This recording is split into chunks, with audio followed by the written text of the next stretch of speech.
Welcome. My name's Robert Colleen, and next year I'll have been a lawyer for 37 years. Grew up in Louisiana and got deported to Texas. I've handled litigation in over 20 states, and I'm here today with my good friend Rick Goldberg. Rick is one of the foremost experts in the country on witness preparation and jury selection. I'm going to let him explain to you in a more succinct manner what that means. And we're here today to talk about some of the top dogs, some of the legends of trials that we have come across and dealt with in Texas over the past 35 years plus. Rick? Well, Robert, you have me beat. I've been in the field for about 30 years now. And at the end of the day, I get hired by lawyers like yourself and insurance companies to fix bad witnesses. That's what I do. Try and bring a D witness up to a B and try and bring a B witness up to an A so that they could testify authentically, with likability and genuineness, telling the truth, of course, but at the end of the day, we want them to have credibility so the jury can trust and believe in them and believe in our story. Well, the irony is Rick and I first met approximately 15 to 16 years ago, and I couldn't hire him in this 9-figure litigation because he looked too young. And we needed him to work with one witness in particular, and Rick had to go get someone else because that individual looked older. I'll never forget that. Robert said, hey, I got this guy, but I'm concerned because you don't have enough gray hair. I got plenty of gray hair now. They say you don't have enough gray hair to work with this guy. So I had to go get, at the time, one of my colleagues out of Boston to come down and work with your client. That was a trip. Well, who are we going to begin with? Who's our top dog that you want to start with? Because we have quite a few. Well, I think when you look at the top dogs, who do the lawyers hire when they're in trouble, right? When they need a lawyer. There's only one name that comes to mind, and that's Ernest Cannon, who's got to be in his 80s now, but I would say that when he has his A game, he's the best lawyer I've ever gone up against. What's a memorable story that you have of Ernie Cannon? Oh, there's so many. But the one I remember in particular was on a Friday before a Monday trial where they were trying to disbar John O'Quinn, God rest his soul. John called his former law partner, Don Riddle, and was talking and said, who do you think I should have actually represent me Monday? And Don said, Ernest is the best. And the egos were so big, John wouldn't call. He asked Don if he would call Ernest, and Don called Ernest, and they had a meeting the next day, and there was an agreement. And I want y'all to think about this. Ernest Cannon agreed to defend John O'Quinn on a Saturday before a Monday trial. And it's all history now. Ernest walked in and won the trial. Do you happen to remember, because it's pretty legendary, what the retainer was that he picked up that Saturday afternoon? Well, I shouldn't say, it's been rumored to me, but we were in the old courthouse in Harris County, and I was trying a case against a division of Chevron, and there was media everywhere, and I turned around at one point in our case, and John was sitting in the back of our courtroom ducking from the media. But to answer your question, folklore has it that Ernest wouldn't walk in to defend and represent John until he confirmed the money hit his bank account.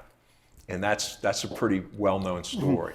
Now, what you might not know is that I worked on that case back in I think that was in the late 1990s. And in the early days of my career, I put myself in the courtroom, presenting documents, doing demonstrative evidence. So I worked with Ernie and Jim Leahy, which was kind of the war room of the trial. And I just remember riding that elevator up with the three of us. And it was so intimidating being on that elevator as a young trial consultant, probably in my mid-30s at the time, almost pushing 40, with those three legends. I didn't know how legendary they were at the time. I was just charged to do my job, but those guys were They were badasses, man. I can never forget in the 1990s, I was in an elevator with him, and what Ernest liked to do is focus on one lawyer and get angry about that one lawyer to motivate him. In this particular case, it was me. And I was young in the 90s, and I turned to him and I said, Mr. Cannon, I'm not a bad guy, I'm just doing my job. And after that, I felt like he never focused on me again. And heck, he doesn't even remember that. But when you're a lawyer like John O'Quinn and you're on the cover of Fortune magazine, say 1996, as lawyer from hell, and you hire the lawyer to defend you, I've got to put Ernest Cannon up at the top of the legends. Who do we go with next? I would think we brought his name up a couple of times. Sadly, he was deceased quite a few years ago, but I would probably put John O'Quinn next on the list, not only for what he did individually, but for the lawyers that came through John O'Quinn, the Dale Jeffersons of the world, who just became amazing lawyers, in their own right. I worked for John O'Quinn and against John O'Quinn, and it was a wild ride every single time. Well, to go back to that Fortune magazine, we both know the other lawyer that was on the cover with him, his partner, Rick Laminack. And unfortunately, Rick is deceased also.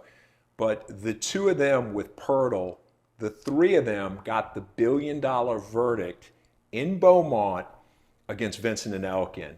And it's legendary because, again, this is folklore. I don't want to say we have any personal knowledge. John had spotters in the courtroom. So when the verdict was announced, they could place calls in shorts and longs, et cetera, with the stock market based on how the verdict was going to impact a publicly traded company. And I've heard that, but of course, that's just lore. Well, John, the interesting thing about John, and I think everyone will tell you this, you never knew what version of John you were going to get. I remember doing a very, very big case with him. He had other lawyers involved, and we were up till 2 or 3 o'clock every morning leading up to this trial. Trying to be a shrewd young businessman, of course, I went to O'Quinn the day before opening argument while I still had all my materials, and I said, here's the amount of money that you owe me. I need to get paid.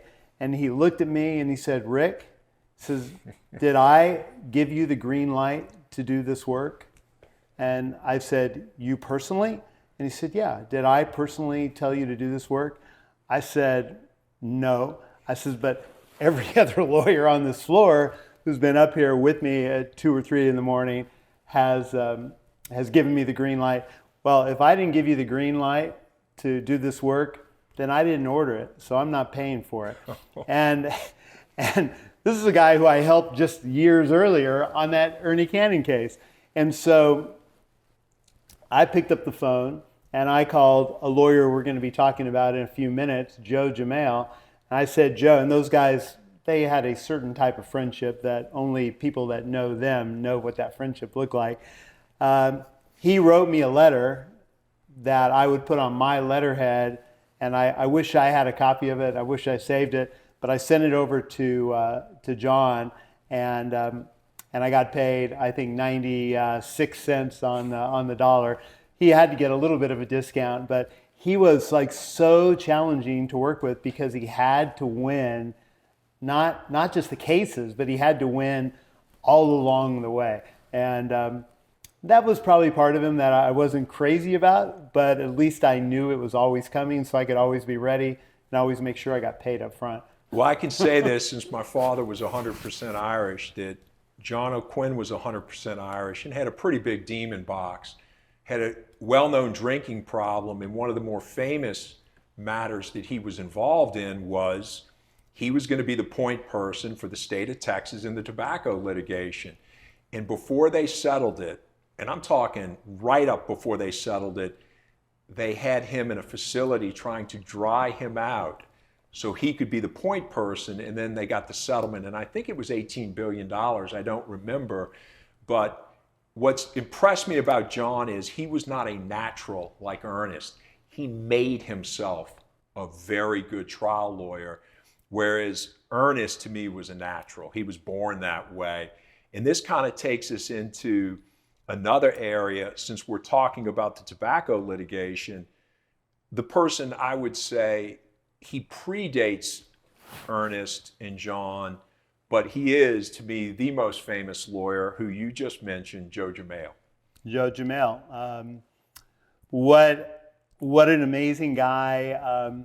I feel so fortunate that I got to work with him so early in my career, because I learned so much about him with regards to how he prepared witnesses, how he got witnesses ready to testify, what he did just when it came to putting on witnesses by videotape.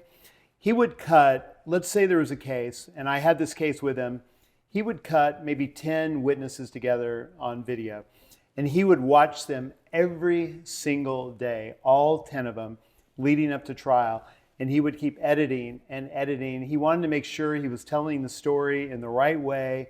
He wanted to make sure there was no duplicity. He understood a jury well enough to know that he didn't need to tell the jury 2 or 3 times. Once was enough.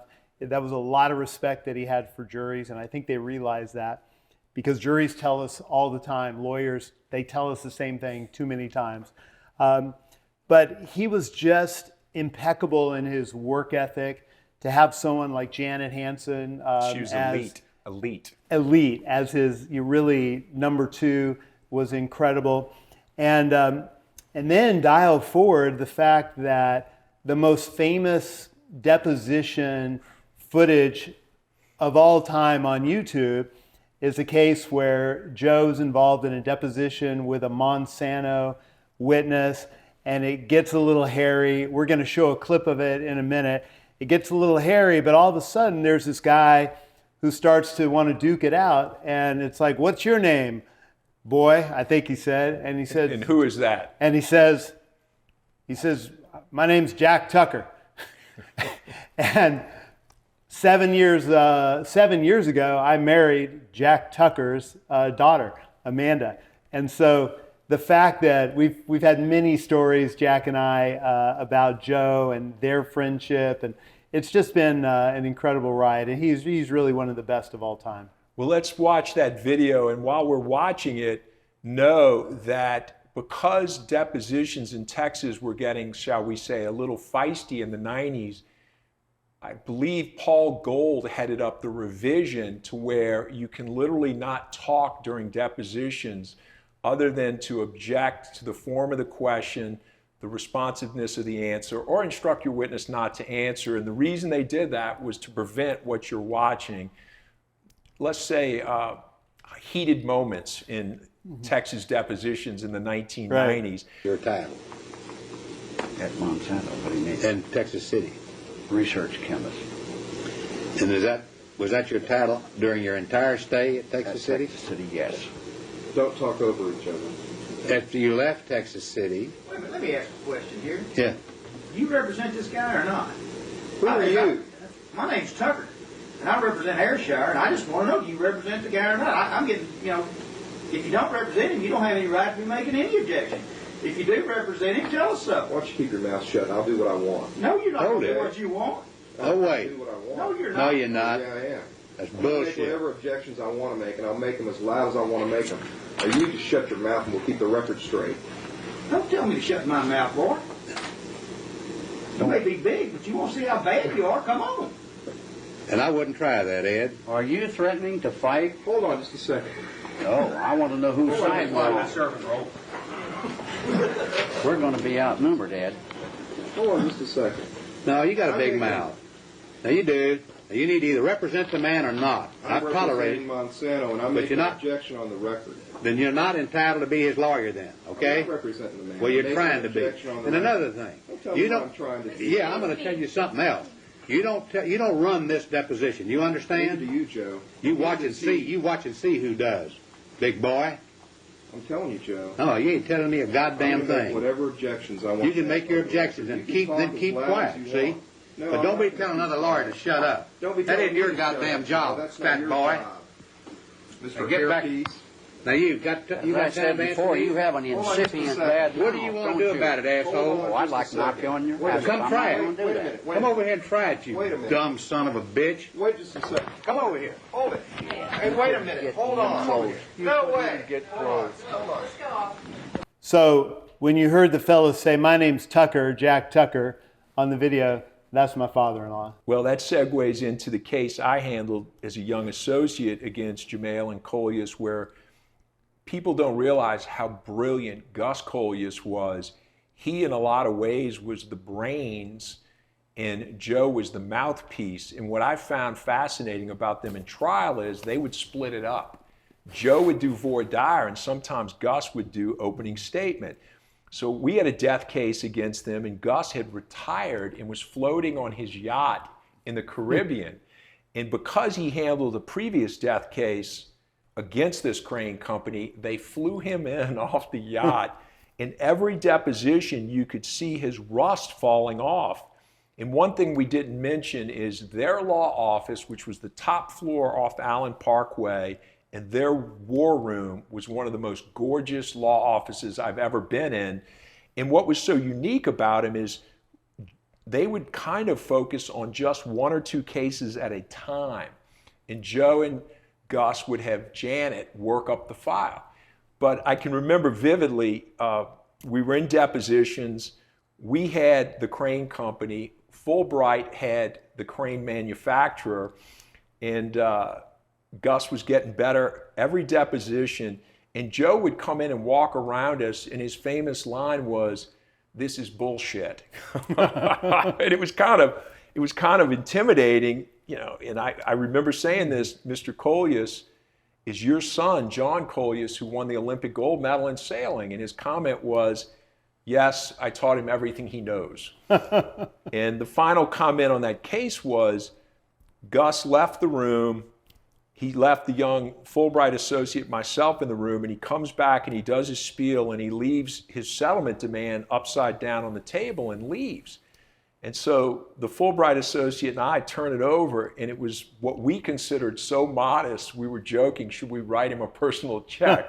Because we thought it would be multiples more than it was. But it's just amazing to be up there in their environment, their war room, doing depositions as a young lawyer. Yeah, that was a beautiful office. Speaking of writing checks, I was with Joe in Beaumont, where I know you've tried a lot of cases, and Joe and Walter Humphrey, another legendary Texas lawyer, were doing a case together against a company called USA Truck. Dr. Red Duke was one of our experts in the case. We had an all-star cast. And Joe used to bring his lunch every day, brown bagged it. Even when he's out of town, somehow or another, he had a brown bag lunch every day. And we're having lunch together, and the claims rep, who I can't remember who represented the trucking company, came up to Joe and he said, "Hey, can we get this case? Can we get this case settled?" And he said, and Joe says, "How much you want to offer?" So he gave him an amount, a couple $1 million. And Joe said, "Can you write that down for me?" And the guy looked at him kind of stunned, like, "Why do I need to write it down? Like, I'm with a bona fide insurance company. If I tell you that's what we'll pay, that's what we'll pay." I says, "No, I need you to write it down so that after I show it to my client, I can wad it up like this, and you could give it back to your client, because we're going to stick it up his ass, because I ain't accepting $2 million. 3 days later, I think they settled that case for $6 million. And it was great watching him in action like that. Speaking of Beaumont, as a young lawyer circa 1995, I had one of my most memorable moments in a trial. We tried the first case in front of Judge Shuffield, who's since retired, and the gentleman that I was working with came over from New Orleans, really good lawyer, Mike, and he joined in. It was about a 2-week trial, another death case. And what's unique about Louisiana compared to Texas is in Louisiana, they keep the jury separate from the lawyers. And in Texas, we just mingle all together. And so Mike goes to the restroom on this death case, and I'm sitting in the lawyer's room just relaxing during a 15-minute break, and Mike comes blowing in magenta. Oh my God, what are we going to do? And I'm like, what are you talking about? While he was in the men's restroom at the urinal, a juror handed him a piece of paper, and on the paper it had a monetary amount. And your wadding up the paper made me realize, or the letter previously, that I wish I'd have saved it. It was an offer to our law firm that if we paid this particular juror, we might get some gratis. Holy cow. And Mike was like, what are we going to do? What are we going to do? And I said, we're going to go out there and tell the judge. And we went out and told the judge, and the judge gave the plaintiff's lawyer an opportunity for a mistrial, and they made a mistake. They should have mistried the case. They didn't, and we went on to win. And the one thing I can say is I think that juror voted for us. That's a good one. Well, you know, we've talked about Ernie Cannon, John O'Quinn, Joe Jamail, what I think you and I would classify as definitely charismatic attorneys, right? Where have they all gone? Who's around today that's like stepping into that level? Well, a gentleman that I had a lot of cases with in the early 90s, I would say fills that bill, and that's Mark Lanier. I think he lives around 1960. He has his ministry, and he's very famous for getting, I think it was a $2.75 billion verdict against Johnson & Johnson on the talc powder. And what I can tell you for a fact is we had a very serious case in the 90s, and we were riding on a private plane, and Mark showed me in this book basically that there was asbestos in baby powder.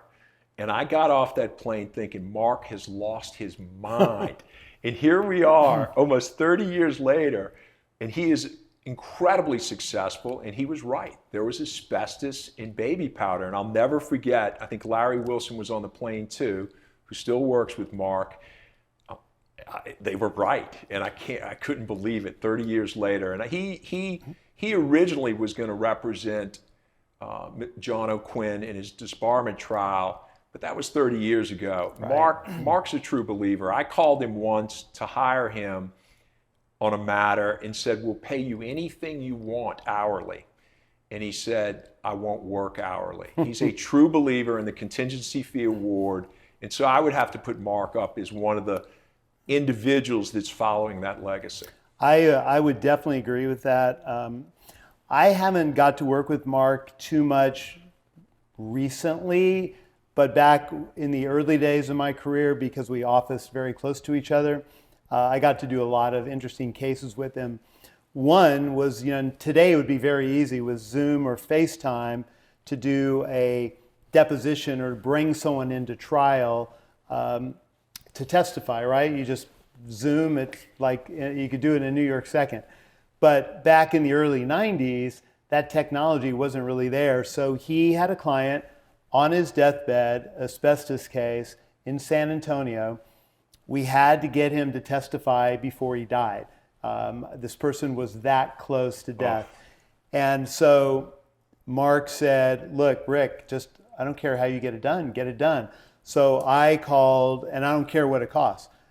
So I called the local news station here, the news station in San Antonio. We set up cameras, satellite feed outside the courtroom in Angleton. And just at the right time, because you had to buy like a block between like 3 or 4 o'clock, something like that, we were able to get this link up, and Mark was able, I believe, to ask a couple of key questions. Didn't keep him on for very long, but I just thought it was brilliant that he knew how important and how much that testimony would resonate with the jury in that case, and he proved to be prophetic. The other thing that I really deeply admire about Mark is how much he not only gives back, but he gives in a really cool way. He sponsors debate teams, and he flies debate teams around to compete. And in fact, today, one of my best friend's daughter, who was one of his lead superstars about 8 or 9 years ago, Shania Hunt, went to undergrad at UCLA and is currently getting her law degree I think Hastings, University of San Francisco, I think it is. But anyway, I think she's going to go on and be a tremendous lawyer and really set those skills early on with Mark's tutelage. Let me take you back. You mentioned Angleton. For those that aren't that familiar with Texas, let me give you an idea of how wild it was. In the late 1980s, I believe, or early 1990s, Brazoria County, Matagorda County, Matagorda especially, they were getting defense companies hammered so badly down there by Ernest Cannon and others. Union Pacific went down to Matagorda County and took up all their railroad tracks so plaintiff lawyers could not get jurisdiction over them in Matagorda and or Brazoria County. And what I remember about it is there was a special on 60 Minutes, and Judge Caldwell was featured, and I had the honor of trying the last case in front of him. And the jury was deadlocked, and we sat in the jury box with his bailiff and him, and basically he told us war stories of his entire career. It was a real thrill. I always knew going down there, he's a super gentleman. I knew his philosophy was pro-plaintiff, so I just adjusted my evaluation accordingly. He was always one of my favorite judges because he was so polite.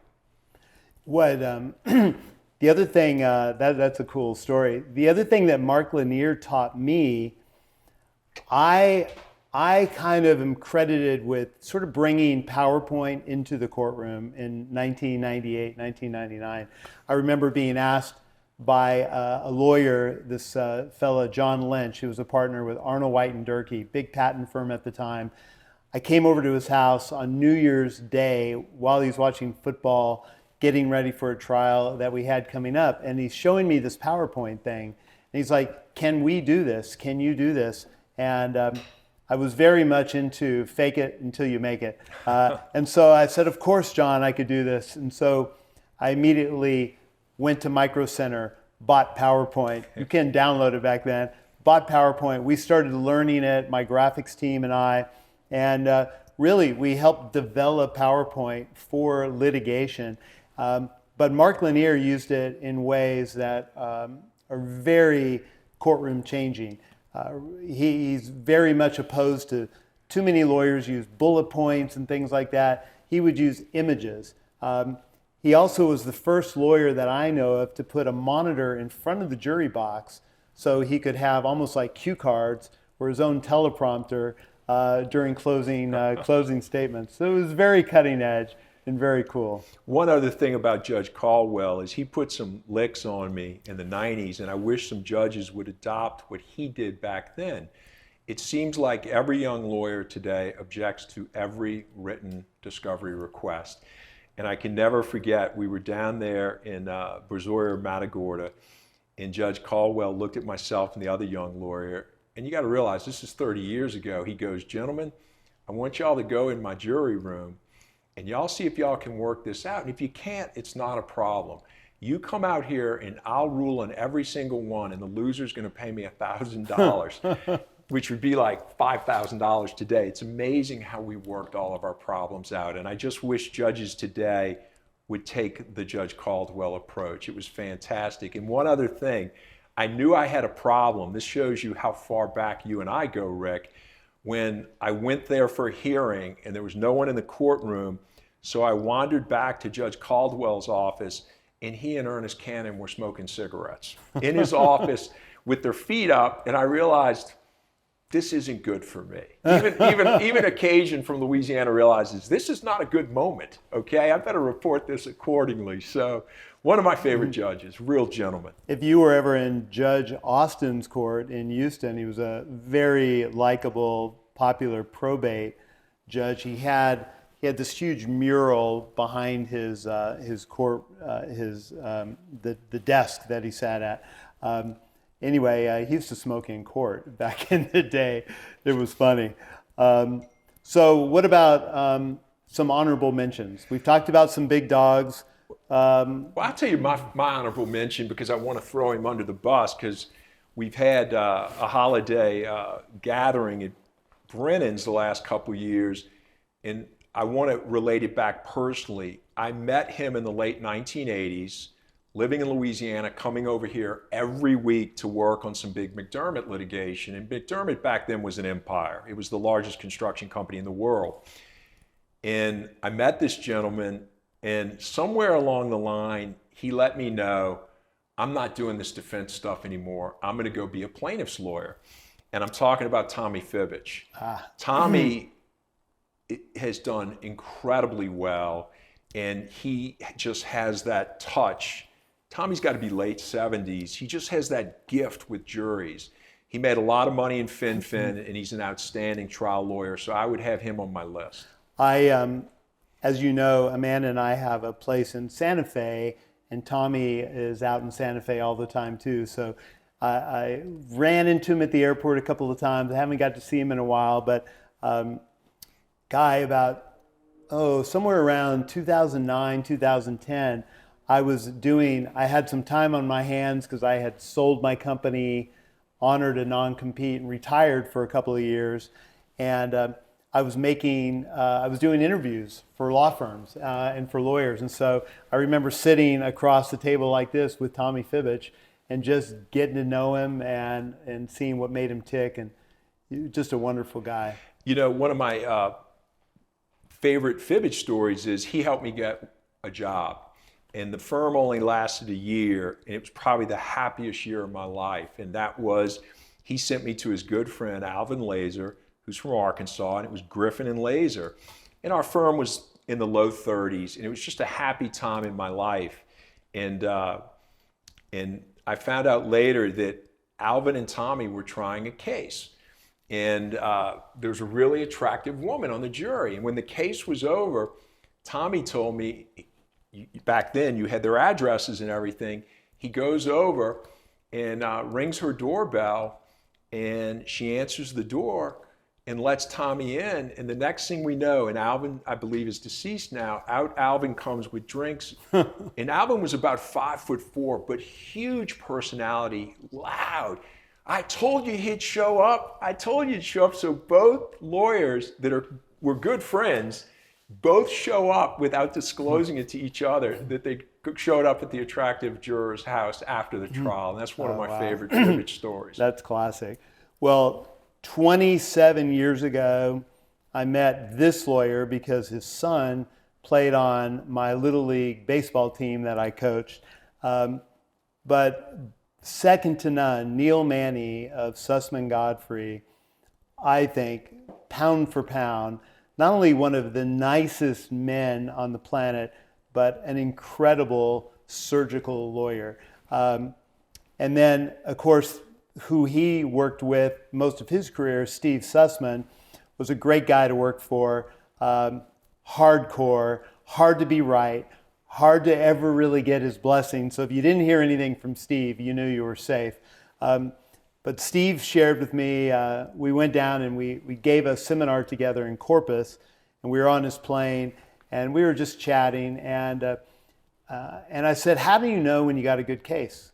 And he says, that's a good question. He says, but he told me that no case looks as good as the day the plaintiff brings it to me.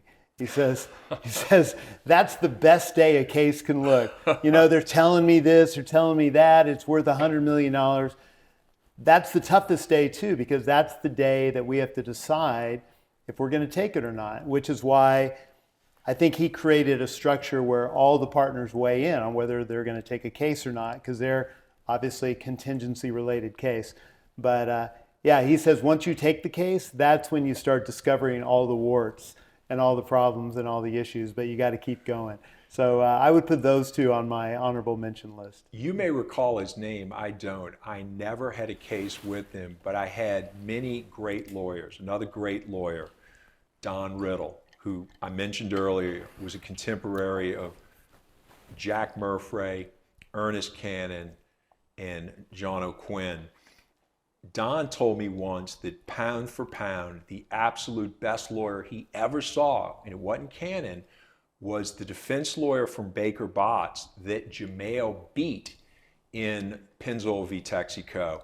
And I can't remember his name, but it always stuck with me that if Don Riddle said this was the best lawyer he ever saw, he was incredible. And for you young lawyers out there, it's easy to look hindsight, but the mistake he made was he put on no damages in Pennzoil v. Texaco. So when the jury decided to award, they only had Jamail's damages. And I was told, again, I never had a case with him, that he was never quite the same after that. I don't know. I don't think it was his lack of ability. I think it tainted him. But as a young lawyer, I realized it may be counterintuitive. Always put on your damages, even if you think there are no damages. Absolutely. We tell our clients that all the time. We need to have something that the jury can anchor to, you know. A little trick that I was told by a very talented lawyer in San Diego: when you're deposing the plaintiff, you ask him what the impact a couple of $100,000 would have on their life after you find out what they like to do and if they like to travel. And they will tell you in that moment, because they don't see it coming, they will tell you that a couple of $100,000 will change their life. And if you get to trial and they're asking the jury for several millions of dollars or 8-figure nuclear verdicts or other types of numbers like that, you could go right to the deposition testimony and you could show how in his sworn testimony in a deposition, he said a couple $100,000 would change his life. So why do you really need 8 to 10 million? Wow. So it's a pretty nice skill set. I think we ought to show our audience how Joe Jamail was a charismatic, and we don't have as many charismatics today. And what I'm referring to is Carl Icahn, the famous financier, helped broker the Pennzoil v. Texaco settlement. And I think our audience should watch, in Carl Icahn's own words, imitating Joe Jamail, how that $3 billion settlement in approximately 1985 happened.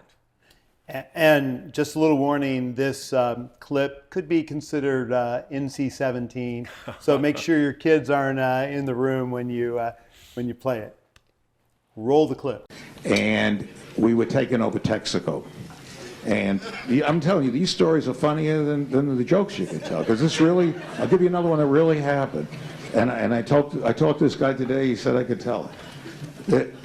Texaco, if you remember, was a big company, and it is a big company, run by guys who, shall we say, I'm still friends with them, so I'm not going to say anything bad about them, but it wasn't, they weren't, Wall Street savvy. And they went in, and they went out, and they bought a company called Getty Oil.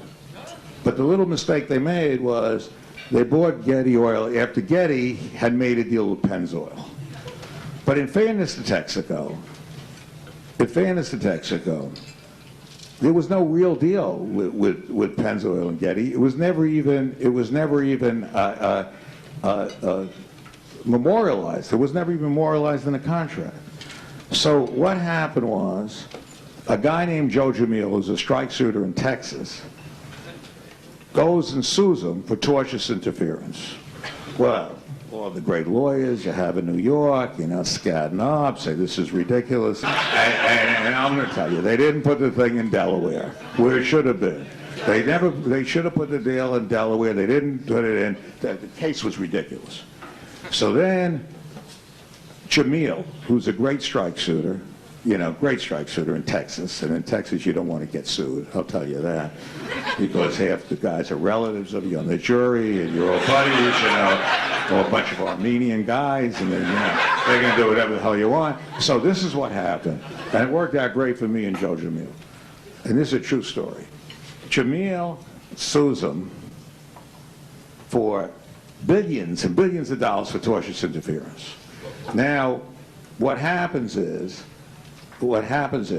that Texaco now is down in Texas, and along goes Wachtell Lipton, And they screwed it up more than Scat and Ops, because they go down there, and they're wearing all these nice suits like I am. I should have wore a goddamn old shirt or something. But, you know, so they go down there, and they wear their suits. And they said, we're not going to dignify this case. And Jamail loves that, because his jury are all his cousins and stuff up there. And so Jamail loves that stuff, because now they have this case, and they're going on and on and on. And Jamail says there's great damages. It was great harm to Pennzoil, because they didn't get Getty. Now, Pennzoil was worth $1 billion then, or $1.5 billion, and Getty, $2 billion. So now, Wachtel gets up and says, hey, you know, we're not going to even dignify this. We're not going to talk about damages. So Jamail says, that's very good. He says, if you're not talking about damages, I'll say what damages are. $12 billion. The jury comes back and says $12 billion of damages. So now Texaco got to pay $12 billion. They don't have $12 billion. It's a great company. The stock used to be 60. The stock goes down to 25. And I buy all the stock I can buy, because I figure somebody got to sell this goddamn thing. So I buy all this stock. And now I own all the stock at Texaco. And it was a brilliant moment for me, one of my happiest moments. Because in walks into my office, whatever the hell was in February, in my office walks in Joe Jamail and Hugh Litke. Hugh Litke weighed about 300 pounds, Pennzoil guy. And they go, and here's how Jamail comes in. Carl, you can sell a goddamn plane, because Jam Kanaya won't talk to me. I said, well, I can understand why. He owes you $12 billion that you're stealing from him. And Litke said, I told you can't talk to this man. And I'm looking, I'm saying, he said, we got to have $12 billion. And I look at him and say, Joe, look, I own a lot. You own our stock. You own Texaco. You got to handle it. That's what he thought. He's the greatest lawyer in the world, this guy. You got to handle this, Carl. And he's sitting there. And Ricky looks, I said, you know where you're going to get $12 billion. They ain't going to give you 12. They don't have $12 billion bucks. They're not going to give it. And I had talked to Kinnear, and Kinnear says, I won't talk to those guys. I don't care if this company burns up. I don't care if we blow the oil up. You know, it's like in the Middle East. I don't care. We ain't giving them 12. We're not giving them anything. So finally I talked. I said, Jim Kinnear, I said, you got to do something. So behind the scenes, I got him to say, well, you know, maybe I give him $3 billion, which is unbelievable, right? I mean, for some company that's not even worth $1 billion, they're going to get $3 billion. But meanwhile, these guys are yelling. He said, but they won't talk to us. We won't talk to them. I said, well, look, he comes in, Jamail, and said, I got to tell you, Carl, you got to get this out. I can help. You can help us. Because you see, if here was the whole choice for these guys. If the Supreme Court ever heard this case, if the Supreme Court ever heard it, they would have thrown it out. I mean, it was absurd. There was no case. I mean, there was no torture, there was no case. But if the Supreme Court didn't hear it, they owed this guy $12 billion. So this was the beauty. This is beautiful. And I'm buying every share I can buy, because I know it's worth $60. And I look at him, and I say, I can't help you. I can't get you 12. So Licky gets up. He weighs 350 pounds. He gets up in my office and says, I told you this icon is as bad as the Kinnear guy. He is no good. And walks out of my office. And Jamail's walking out, and he turns around and says, Icon, I think you and I can get this thing done. Let's you and I go out and have a drink. So I said, hey, Joe, it's 10 o'clock in the morning. Where the hell am I going to have, on 6th Avenue, where the hell am I going to have a drink? This is a true story. Come on, we got to have a drink and talk about it. So I said, okay. So we go out in the place, I was on 6th Avenue then, and we go out to the Parker Meridian. And it's like in a Humphrey Bogart movie, the chairs are on the tables and everything's closed up. And I walk in and say, we got to have a drink. And the chairs are all there, and the head waiter, dressed like this, comes out, yeah, Mr. Icon, how you doing? I come once in a while. I said, come on, give me a table, give me a bottle of vodka, and let's have a drink. Because Jamail said, I said, I want a bottle of vodka. You and I talk like two men. These people aren't men here. I said, okay, Joe. So now we sit with a vodka, and he's drinking, I'm drinking. So he said, you heard the fat man. You heard the fat man. We need $12 billion. So I said, come on. I said, Joe, you know where you're getting $12 billion. And this is how Texaco was settled. I don't care what books you read. I don't care. This was a settlement. He goes, there's no way. I said, so there's no way you're going to get $12 billion. He said, well, you heard him. There's no settlement here. There's no settlement. Do you understand me? I said, I understand you. And he drinks a little bit. And I said, you're not getting $12. What can I get? Like that. So now we know how to deal. Why can't I deal? I said, you can get $3 billion. And he looks at me. I'll deliver the fat man if you deliver Canea. But when you talk to Canea, you're gonna spit because it's so stupid. I said, okay, Joe, I'm going to get you the deal. $3 billion. And that's how it was settled. But here's what happens. Here's what happens, which was the funniest moment of my life. He's sitting there, and he's talking real loud, and people are starting to come in. It's about 11:30 noon, and he's coming in, and people are coming in and sitting down, and they're looking at him, and he's got one foot on the table, and he's really drinking, and he's really happy. I'm happy, man. I'm happy. $3 billion. I got 20% of $3 billion. I got $600 million. That's real good. And people are looking. So I said, so I'm having a little fun. I said, well, Joe, let me ask you a question. What good works are you going to do with the money now that you got $600 million?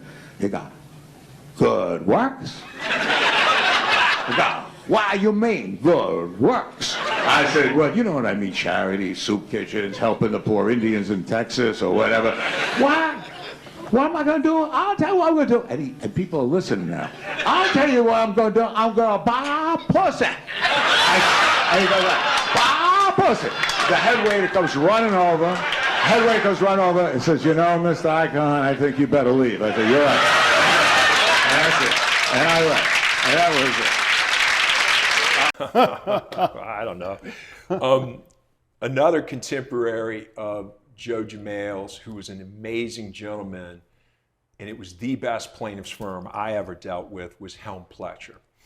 Shirley Helm and George Pletcher. And George personally told me this story back when I was a young lawyer, that there was a place that all the lawyers would go to drink. And he and Joe were overserved. But you must remember, this is the 80s, and MAD had not come about yet. And so George tells Joe, follow me, let's go to the next place. And apparently, and I don't remember who was leading, but I'm pretty sure George was leading and Joe was following him. George drives off the road and he's in the woods, because back then Houston wasn't really developed. And he looks up and Joe's right behind him, following him. And what I always admired about George Pletcher is he went the AA route and was one of the early lawyers to realize, I got a problem. And Joe maybe didn't have a problem, but he never went that way. And as we all know, his drinking buddies, and the folklore, it's a fact, he went out drinking with Coach Darrell Royal and Willie Nelson the night before closing argument in Pennzoil v. Texaco, and his famous line was, I have a hangover. And in his book, Rick is mentioned in his book. So, great book if you want to read about a legend. Well, I have to say, not just mention, it was a pretty cool story. I got a call from Mickey Herskowitz, who was writing this with Joe. He was a very legendary writer here in Houston. And he said, hey, I saw this little article that you submitted to a law school for Joe, because I shared a copy with Joe to make sure he was okay with it. And Joe would like to use it in his book. Are you okay with that? And we had desk phones. We didn't have cell phones back then. And I said, well, hold on a second, Mickey. And I'm like, yes. It was great. And I said, of course, I'd be happy to submit it. So right after Harry Reasoner from V&E, Darrell Royal, you'll have a chapter in that book from Rick Goldberg, sort of behind the scenes with the legend. And so I want to take this again for those in the audience that may be considering becoming lawyers or are lawyers. Know your opposition. And here's why. After the Exxon Valdez, Exxon hired Helm Pletcher. And the London insurance market hired Vincent and Elkin. And not a single person from London called me to ask me, who are these guys? And $300+ million later, they found out who Helm Pletcher was. And so I always liked the fact that Exxon had the unique ability to go out and get one of the elite plaintiffs firms, along with Abraham Watkins and a few others, to go and just take the London market down. And if anyone from London had called me, I would have said, you've got a problem, because To show you how much things have changed, Shirley Helm once took a first day associate and said, "You need to come to court, I've got a trial." And they bring the jury panel in, and he gets up and he announces to the jury panel, he goes, "This is so-and-so, and it's his first day as a lawyer, and he's going to try the case. Thank you very much," and got up and walked out. Oh, wow. And that's the wild, charismatic days that just don't seem like they exist anymore. And in fairness, the stakes are a little bigger today. Well, my father-in-law, Jack Tucker, told me that when he knew he was going to lose a hearing, he never went. He always sent an associate down. He says, "I don't want my clients to see that I'm going to lose anything, but you can't win every hearing. So if we're going to lose a hearing, I want one of my young associates to get that learning. I don't need the learning anymore." Well, I didn't duck the hit, but I will say this. I'm one of the few lawyers that can say they've handled matters in front of 3 federal judges that have all gone to prison. And as my good law partner and dear friend Bob Stern knows, he had to go in front of one of them quite a few times when he was, let's say, not happy with us. And that particular judge in South Texas called me some profane words over and over again, but that's for another time. Well, thanks for having me on your maiden podcast show. We'll have to do it again. Thank you. All right, brother. Good time. I want to thank you all for joining us, and hopefully we will do it again, and we will let you know. Be good and be well, and have a great new year. But she was with the Russians too.